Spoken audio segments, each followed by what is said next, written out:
गोस्वामी तुलसीदास जी का विवाह रहस्य। गोस्वामी तुलसीदास की शादी को लेकर कई प्रकार की बातें सुनने को मिली।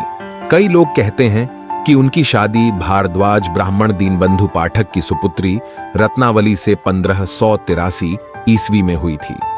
इस शादी से उनका एक पुत्र की था जिसका नाम धारक था, जिसकी मृत्यु कम उम्र में ही किसी कारणवश हो गई थी। वह अपनी पत्नी से बहुत अधिक प्रेम करते थे।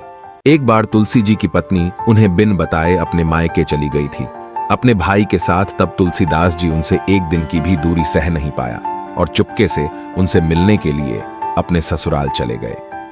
इस पूरे दृश्य से रत्नावली के मन में शर्म की भावना पैदा हुई और रत्नावली ने तुलसीदास जी को कुछ ऐसा कह दिया कि उन्हें उसी समय अपने सांसारिक जीवन से संन्यास लेना पड़ा।